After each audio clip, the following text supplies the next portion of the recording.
Welcome into Steelers Latest, your daily spot for all news and information related to your Pittsburgh Steelers. Remember to like and subscribe to the channel if you enjoy the content to stay up to date with everything Steelers. Let's get rolling. As the Steelers had a very flashy offseason this year. Moves in, moves out, whole bunch of moves. But what will be the most impactful moves from this 2025 offseason? And who is going to be the star player next year that came in this offseason. Uh, First off, shout out to the player I think we'll look back at this offseason and miss the most. George Pickens, I think he's going to dominate with the Cowboys, honestly. I know there was a reason to get him out of the building for mental on him, always having meltdowns on the sidelines. By the end of the year, every year, seemed pretty checked out. Had to get rid of him, but I think he might be able to flourish down there in Dallas. I'm not gonna lie.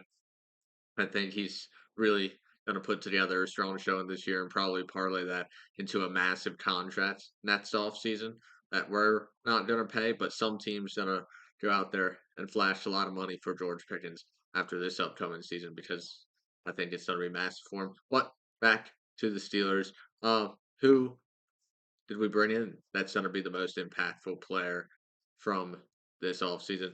Jalen Ramsey, clear and obvious in my opinion. I know I could have gone the really easy route and said Aaron Rodgers because he's going to touch the ball the most on the offensive side of the ball. He's going to really control how this offense performs next year. So more than likely, his however well he does is how well the team's going to do. But I think Jalen Ramsey, he's going to be the best player that we brought in here. I really do just think his ability, what he adds to this cornerback room, a veteran presence at 31 years of age, still has a couple years left of tread on those tires, I do believe. And with this depth we have at the cornerback position now, he will be able to play that star position that he kind of formed in college at Florida State, and then they ran it a little bit with the Rams, but I think in Pittsburgh, we're really going to see that kind of the best form of Jalen Ramsey's star position just because Steelers are kind of more used to these unique type defenders. And we saw with Troy Polamalu what we were able to get out of him. We've seen with like players like Mike Hilton over the past 10 years, what we were able to achieve with players like that, just with a interesting skill set that we're able to bring the best out of. Jalen Ramsey, he's already an elite player. He's established that he's had an elite career, and I just think it's going to continue here at least for one season with Pittsburgh because Mike Tomlin is going to figure out how to utilize Jalen Ramsey to the best of his ability. But as we're on the Ramsey topic, a lot of problems have been reported about Ramsey and his time in Miami. How Dave Hyde, a Miami reporter, has came out saying Ramsey constantly showed up late to practice and undermined coach Vic Fangio and head coach McDaniels. That sucks. But do we think we're going to run into that issue here in Pittsburgh? Because that is how you end up out of the building real fast here in Pittsburgh. Like Tomlin has been trying to develop his culture for years now, and now you're bringing in someone that could shift up the culture a lot with someone like Jalen Ramsey.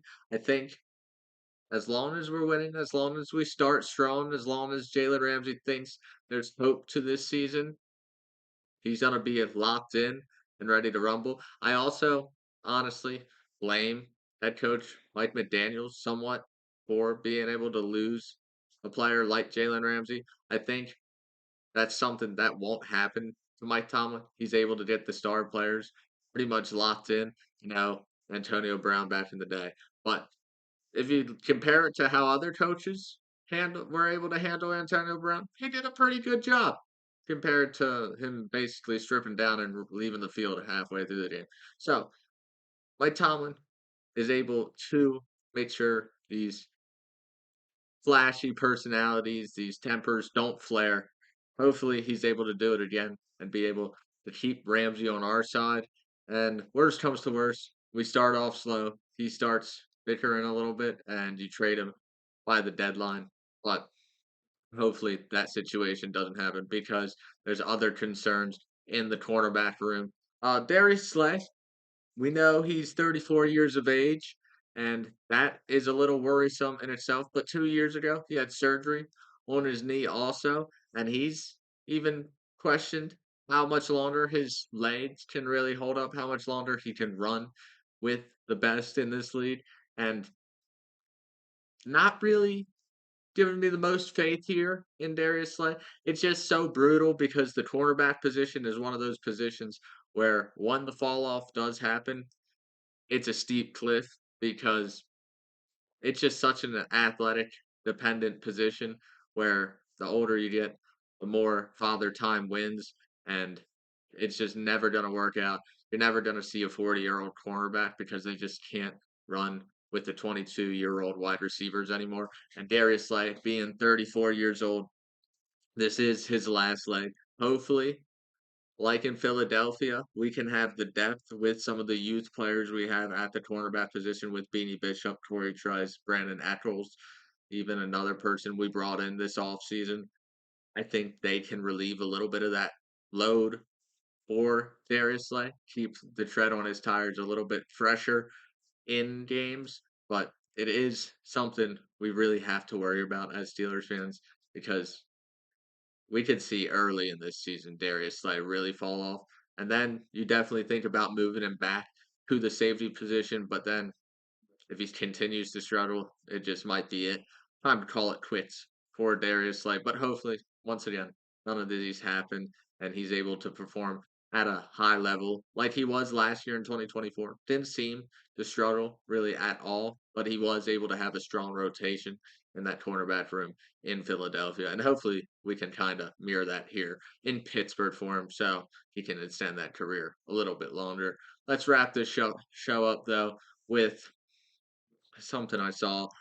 Nick Wright, First Things First, went on Colin Cowherd's show and talked about how the Steelers shouldn't have made and brought in really Jalen Ramsey or DK Metcalf or Darius Slay and just traded George Pickens, TJ Watt, and rolled with Mason Rudolph and tanked basically. But that's not the Steeler way. I don't know why people continue to want us to chase this tanking. We're the only team that gets criticized for consistently winning every year. I really don't understand it. I know it's mediocrity. And if we did do that, we'd have the first round picks to really do that hard reset that he's talking about. Go out there and get a franchise quarterback and maybe another franchise pass rusher with high first round picks. But from an organizational point, the goal is never to suck. The Steelers haven't sucked since the 60s. So, in my whole lifetime, since I've been a fan of the sport in 2010 is when I've been a fan. I've never seen the Steelers losing season, but I've also never seen a Steelers Super Bowl. So that is kind of the price to pay. Is it a willing price? Now I would really love to see a Super Bowl in my lifetime, but again, I don't know how I would react to a losing season. I can always talk shit to anyone about the Steelers never sucking, but at the same time, I can never really talk my shit because the Steelers never have a Super Bowl. But that is the struggle of a Steelers fan. I truly don't like it when teams tank on purpose. So I'm always on board for trying to win it all. And that is the Steelers way. And this has been Steelers Latest. I've been your host, Cole Denis, and I will see you tomorrow.